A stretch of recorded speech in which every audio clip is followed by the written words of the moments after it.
మీ ఎలాంటి వ్యాపార ప్రకటనలకైనా వెంటనే మా ఛానల్ సంప్రదించండి. నమస్తే. ఈరోజు మన స్టూడియోలో ప్రముఖ ఆధ్యాత్మికవేత్త, వేదిక్ ఆస్ట్రాలజర్ గోనుగొంట్ల సురేష్ బాబు గారు ఉన్నారు. సో గురువు గారితో మాట్లాడేద్దాం. నమస్కారం గురుగారు. మణికంఠ గారు నమస్కారం అండి. గురుగారు, ఆగస్టు మాసం, విశేషంగా శ్రావణ మాసం, ధనుసు రాశి వారి పరిస్థితి ఓవరాల్గా ఈ నెల ఎలా ఉండబోతుంది? ఎలాంటి జాగ్రత్తలు, పరిహారాలు తీసుకుంటే బాగుంటుందంటారు? సో ధనుసు రాశి కనుక మనం చూసుకుంటే వీళ్ళకి ఈ వచ్చే ఆగస్టు మంత్ కొంచెం జాగ్రత్తగా ఉండాల్సిన మాసం అని మనం చెప్పుకోవాలి. వీళ్ళకి మేజర్ గ్రహాలు ఆల్రెడీ కనుక చూసుకుంటే ఒకటి వీళ్ళకి అర్ధ అష్టమ శని ఆల్రెడీ స్టార్ట్ అయ్యి కొంచెం ఇబ్బందులు పడుతూ ఉన్నారు. నా ఫోన్ కాల్స్ కూడా వస్తూ ఉన్నాయి. మనం కనుక చూసుకుంటే మూలా నక్షత్రం కానివ్వండి, పూర్వాషాఢ నక్షత్రము, ఉత్తరాషాఢ నక్షత్రం, ఈ పాదాల్లో ఉన్న వాళ్ళు కాల్ చేయటం, కొంచెం ప్రాబ్లమ్స్ ఆల్రెడీ హీట్ అయి ఉన్నాయి. భార్యాభర్తల మధ్య గొడవ రావటం, ఇంటికి సంబంధించిన విషయాల్లో గొడవలు రావటము. రెండోది, ఈ నక్షత్రం ఈ రాశితో పాటు వాళ్ళ కుటుంబంలో కానీ ఎవరికైనా కనుక కుంభరాశి, మీనరాశి, మేషరాశి, సింహరాశి ఉంటే వీళ్ళకి ఇంకా ఆ ప్రభావం ఎక్కువగా పడి కొంచెం ఇబ్బంది పడుతున్నారు. ఇక గురు యొక్క దృష్టి ఉంది, కానీ గురువు యొక్క దృష్టి ఉన్నా కానీ కొంచెము ఇప్పుడిప్పుడే హీట్ కొంచెం స్టార్ట్ అయ్యి ఇబ్బంది పడుతూ ఉన్నారనమాట. పర్టికులర్గా ఇందాక చెప్పిన కాంబినేషన్ వీళ్ళ ఇంట్లో కనుక ఎవరిని ఉంటే వీళ్ళు కూడా ఆ యొక్క ఇంపాక్ట్ పడేసి డబల్ బాయిలింగ్ అయ్యి ఇబ్బంది పడుతూ ఉన్నారనమాట. అయితే ఈసారి ఏమవుతుందంటే వీళ్ళకి గురువుకి సంబంధించి విపరీత వేద ఉండటంతో గురువు యొక్క అనుగ్రహం ఉండకుండా కొంచెం గురువు దృష్టి ఉండి వీళ్ళని ఇబ్బంది కాపాడుతూ ఉందన్నమాట. ఇబ్బందుల నుంచి ఆ గురి దృష్టి లేకపోవడంతో కొంచెం ఇబ్బందులు పడే సిచ్యువేషన్స్ ఎక్కువగా ఉంటుంది. దీంతోపాటు సూర్యుడు కానీ, కుజుడు కానీ, తర్వాత శుక్రుడు కానీ అనుకూలమైన పొజిషన్లో లేకుండా కొంచెం ఇబ్బంది పడే విధంగా ఉంది.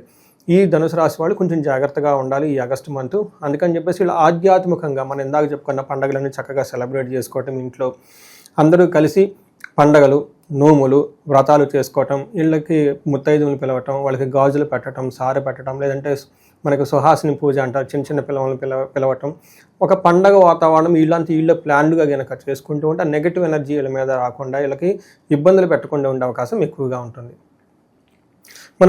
మనకి వీళ్ళకి నక్షత్రాలు కనుక చూసుకుంటే మూల 1, 2, 3, 4 పాదాలు, పూర్వాషాఢ 1, 2, 3, 4 పాదాలు, ఉత్తరాషాఢ ఫస్ట్ పాదం అంతా మనకి ధనుసు రాశి కింద వస్తుంది.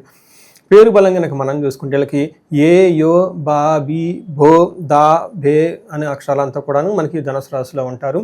అయితే మనకి గ్రహ పరిస్థితి కనుక చూసుకుంటే మనకి ఆగస్టు 17న సూర్యుడు మారుతూ ఉన్నారండి. ఈ సూర్యుడు కూడా సింహరాశిలోకి వస్తూ ఉన్నారు. తర్వాత ఇది 8th హౌస్లో మార్పు అని మనం చెప్పుకోవాలి. తర్వాత శుక్రుడు వచ్చేటప్పటికి మిథున రాశిలోకి మారుతూ ఉన్నారు 26వ తారీఖున. 28న కుజుడు వచ్చేటప్పటికి కన్య రాశిలోకి మారుతూ ఉన్నారన్నమాట. బుధుడు కూడా మారుతూ ఉన్నారు. బుధుడు వీళ్ళకి అగైన్ కర్కాటక రాశిలో ఉన్నారన్నమాట. ఈ యొక్క గ్రహ స్థితిని బట్టి కనుక మనం చూసుకుంటే సూక్ష్మ గోచారము, లఘు గోచారం అన్న కాన్సెప్ట్ మనం కనుక చూస్తే వీళ్ళకి ద్వేషం, శుచం, పుత్ర అర్థలాభాత్, యువత చిన్న బాధ అని మనకు చెప్తూ ఉంటారు. అంటే వీళ్ళకి ఈ టైంలో వీళ్ళ చుట్టూ ద్వేషపూరితమైన వాతావరణం ఎక్కువగా ఉండే అవకాశం ఎక్కువగా ఉంటుంది.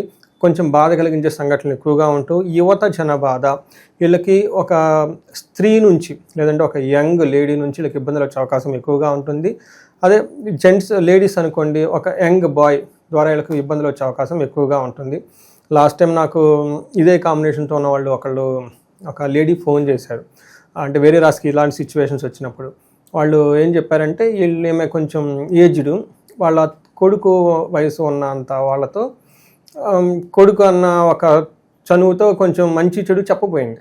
పాపం అతను ఏదో ఒక సెన్స్ లాగా తీసుకొని అతను వెళ్ళిపోయి వాళ్ళ మదర్ వచ్చి ఈమెతో గొడవ, వాళ్ళిద్దరు ఫ్రెండ్షిప్ దాదాపు 10-15 years ఉన్న ఫ్రెండ్షిప్ ఖాతా చెడిపోయిందండి అని చెప్పేసి చెప్పుకుంటూ వచ్చిందన్నమాట. ఎందుకేమవుతుందంటే అండి, కొన్నిసార్లు మనం కొడుకు ఉన్న వయసు వాళ్ళతో చనువుతో ఏదో ఒకటి చెప్పాలి, మంచి చెడు చెప్పాలనుకున్నా కానీ గొడవలు వచ్చేస్తాయి. అలానే కూతురు వయసు వంట కూడా మనం మంచి చెడు చెప్పకపోతే పెద్దవాళ్ళు వేరే విధంగా అర్థం చేసుకొని మన మీద గొడవలు వచ్చే అవకాశం ఎక్కువగా ఉంటుంది. ఇది రియల్ టైంలో జరిగింది కాబట్టి వీళ్ళకి యువత జన బాధ, ఒక యంగ్ ఉమెన్ ద్వారా ప్రాబ్లమ్స్ వచ్చే అవకాశం ఎక్కువగా ఉంది. జెంట్స్ అయితే, లేడీస్ అయితే ఒక యంగ్ బాయ్ నుంచి ఇబ్బందులు వచ్చే అవకాశం ఎక్కువగా ఉంటుంది.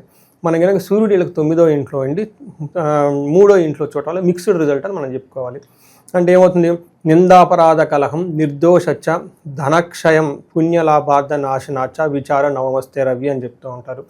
9వ ఇంట్లో కనుక సూర్యుడు ఉంటే ఏమవుతుందంటే నిందాపరాధం, కలహం, నిర్దోషచ్చ, వీళ్ళకి నిర్దోషి, ఎలాంటి దోషం లేదు వీళ్ళల్లో, కానీ వేరే వాళ్ళు వచ్చేసి గొడవ పెట్టుకుంటూ ఉంటారు. వీళ్ళ మీద అయ్యో పడగానే నిందలు పడే అవకాశం ఎక్కువగా ఉంటుంది. ధనక్షయం, ధనం ఖర్చు అయిపోతుంది. మంచి ఉద్దేశంతో కనుక ఏదైనా పనికి చేస్తే దాని యొక్క ఫలితం రాకుండా రివర్స్ అయ్యే ఉంటుంది. నేను ఇందాక చెప్పిన ఎగ్జాంపుల్ ఎగ్జాక్ట్గా ఫిట్ అయిపోయింది. ఒకళ్ళు ఫోన్ చేసి మరీ ఫీడ్బ్యాక్ ఇచ్చారు, మీరు చెప్పింది మొత్తం ఇలా అంటే అలా ఫీడ్బ్యాక్స్ అంటే మనకు డీకోడ్ చేయడానికి ఈజీగా ఉంటుందన్నమాట. విచారం, ఈ పని చేసామని అనవసరంగా వర్రీ అయ్యే అవకాశం ఎక్కువగా ఉంటుంది. బట్ ఓవరాల్గా మంచి ఉంటుంది. వాళ్ళకి 10వ ఇంట్లో కుజుడు ఉండటం వల్ల ప్రొఫెషన్ మ్యాటర్స్లో కొంచెం ఇబ్బందులు పడే అవకాశం ఎక్కువగా ఉంటుంది. వీళ్ళకి నిత్య క్లేశం, సదా వ్యాధి, సదా భోజన దుర్బలం, సదా సంచార ఉద్యోగం, దశమస్తే కుజ అని చెప్తారు. కుజుడు కనుక 10వ ఇంట్లో ఉంటే ఉద్యోగంలో బాగా స్ట్రెస్ఫుల్గా ఉండేసి ఆ ఉద్యోగం గురించి స్థిమితంగా లేకుండా అటు ఇటు తిరుగుతూ ఉండే అవకాశం ఎక్కువగా ఉంటుంది. కొన్నిసార్లు ఇటు టయానికి భోజనం కూడా చేయలేకుండా ఉండే అవకాశం ఎక్కువగా ఉంటుంది. నిత్యం క్లేశ, ఏదో ఒక బాధతో బాధపడుతూ ఉంటారనమాట. మనీ విషయంలో కొంచెం భయానికి గురే ఒక సంఘటనలు జరుగుతూ ఉంటాయి అని చెప్పుకోవచ్చు. అంటే వీళ్ళకి సూర్యుడు మిక్స్డ్ రిజల్ట్ ఇస్తున్నారు, కుజుడు కూడా అంత అనుకూలంగా లేరు. అయితే శుక్రుడు కూడాను వీళ్ళకి 7వ ఇంట్లో ఉండటంతో సదా కోపభీతి, సర్వదా క్లేశ జీవనం, స్త్రీ జాడ్యం, మేహ రోగాది భృగో సప్తమే ఫలం అని చెప్తూ ఉంటారు. అంటే దీని ప్రకారం ఏంటంటే ఎప్పుడు కోపం కలిగే పరిస్థితులకు ఎక్కువగా ఉంటాయి. దేనికో ఒక విషయం గురించి భయపడుతూ ఉంటారు. క్లేశ జీవనం, అనుకున్న వాటికి జీవితం ఎలా ఉంటుందంటే ఏదో ఒక సమస్యలతోటి ఇబ్బంది పడే అవకాశం ఎక్కువగా ఉంటుంది. స్త్రీ జాడ్యం అంటే స్త్రీల వలన కష్టాలు వచ్చే అవకాశం ఎక్కువగా ఉంటుంది.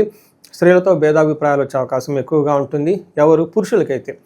అదే స్త్రీలు అనుకోండి, పురుషులతో ఈ భేదాభిప్రాయాలు వచ్చేసి గొడవలు వచ్చే అవకాశం ఎక్కువగా ఉంటుంది.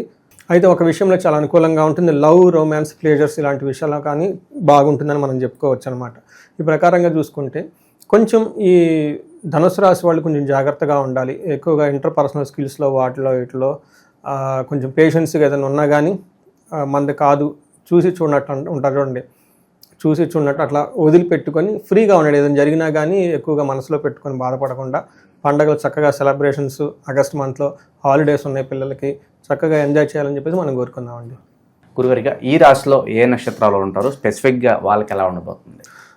నక్షత్రాలు కూడా వీళ్ళకి అంత అనుకూలంగా లేవండి. మూల, పూర్వాషాఢ, ఉత్తరాషాఢ నక్షత్రాలు తీసుకుంటే ఒక్క విషయం వీళ్ళకి చాలా పాజిటివ్గా ఉంది ఏంటంటే అండి, రాజ్యలాభము 3 నక్షత్రాలకు రాజ్యలాభం చూపిస్తుంది. అంటే వీళ్ళు ఖచ్చితంగా ఏదైనా ప్రమోషన్ కానివ్వండి, ఒక అప్రిసియేషన్ కానీ, ఇంత ముందు పడిన ఇలా కష్టానికి ఇప్పుడు రివార్డ్ వచ్చే ఒక టైం అని మనం చెప్పుకోవాలి. ఇది ఒక పాజిటివ్. అయితే వీళ్ళకి ప్రతి ఒక్కరికి 3 నక్షత్రాలు కామన్గా ఏంటంటేనండి, మూల వాళ్ళకి రోగము, పూర్వాషాఢ వాళ్ళకి కూడా రోగము, ఉత్తరాషాఢ వాళ్ళకి కూడా రోగము, హెల్త్ కాంప్లికేషన్ చూపిస్తుంది. అలానే ఈ 3 నక్షత్రాల వాళ్ళకు కూడాను దరిద్రము, అతి భయము చూపిస్తుంది. అంటే వీళ్ళు ఏదో ఒక విషయంతో హెల్త్ కాంప్లికేషన్స్ వస్తుంది, ఫైనాన్షియల్గా ప్రాబ్లం వస్తుంది. కానీ దేనికో ఒక విషయంతో అతిగా భయపడే అవకాశం కూడా ఉంది. జనరల్గా అండి మనకు దగ్గర డబ్బులు లేవు, హెల్త్ వస్తే న్యాచురల్గా భయం అవుతుంది, అంతే కదండి. ఈ భయం కలిపే సిచ్యువేషన్స్ వీళ్ళకి ఎక్కువగా ఉంటుంది. అందులోనూ వీళ్ళకి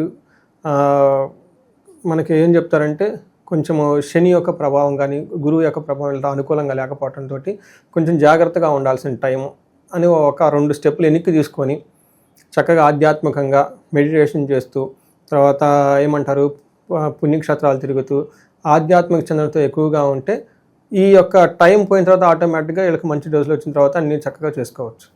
ఇంకా విశేషంగా ఈ శ్రావణ మాసంలో ఎలాంటి పరిహారాలు తీసుకుంటే బాగుంటుందంటారు వీళ్ళు?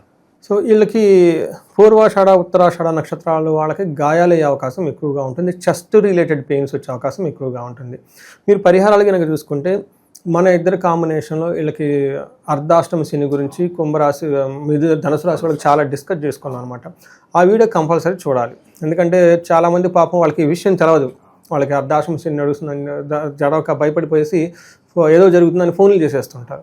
నేను వెంటనే అడుగుతానమ్మా, ఇది ఆల్రెడీ వీడియో ఉంది, ఆ వీడియో కూడా చూడండి కంపల్సరీ, అందులో ఉన్న పరిహారాలు చేసేసుకోండి. ఎందుకంటే మీరు నాకు డబ్బులు కట్ చేసినా కానీ మళ్ళీ అదే పరిహారం, మీకు పరిహారాలు అవే చెప్తాను అంటే ఆ వీడియో కూడా మాకు ఎతికి పెట్టండి అంటారు. చూడండి, ఎతికి మళ్ళీ వాళ్ళకి లింక్ పెట్టాలంట.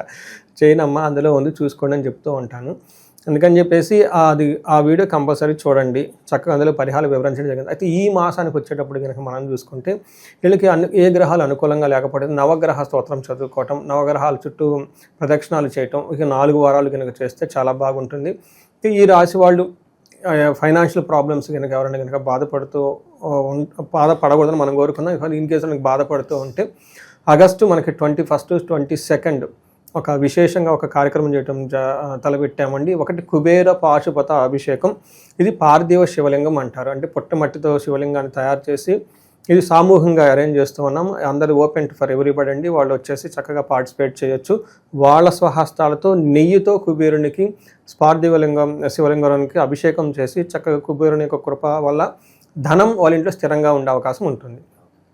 ఇది రెండో రోజు వచ్చేటప్పుడు 22వ తారీఖు అమ్మవారి యొక్క విశేష హోమం, శ్రీ మహాలక్ష్మి విశేష హోమం చేస్తున్నాం. ఇది కూడా తామర పూలతోటి, నెయ్యితోటి, ఇంకా వేరే యొక్క పూజా ద్రవ్యాలతోటి అమ్మవారికి విశేషంగా హోమం చేయడం జరుగుతుంది. ఇది కూడా చాలా పెద్ద హోమం. ఇది శీఘ్ర ధన ప్రాప్తి, నష్టద్రవ్య ప్రాప్తి. ఎవరైనా కనుక డబ్బులు పోగొట్టుకుని ఆ డబ్బు రావడానికి, శీఘ్రంగా ధన ప్రవాహం రావడానికి ఇది కూడా రెండో రోజు కార్యక్రమం. ఇలా 2 రోజుల కార్యక్రమం ఓపెన్గా పెట్టాము. అందరికీ ఎవరైనా కనుక ఇంట్రెస్ట్ ఉంటే స్క్రీన్ మీద కనిపిస్తున్న నెంబర్ ద్వారా మనకు కనెక్ట్ అయితే వాళ్ళకి ఆ వెన్యూ, ఆ ఫీజు డీటెయిల్స్, అలానే వాళ్ళు ఏమేమి వస్తువులు తెచ్చుకోవాలో అవన్నీ వాళ్ళకి మనం చెప్పొచ్చు. ఓవరాల్గా ధనుసు రాశి వారి పరిస్థితి ఈ శ్రావణ మాసం ఏ విధంగా ఉండబోతుందో మీ మాటలో చాలా బాగా వివరించారు. ధన్యవాదాలు. ధన్యవాదాలండి.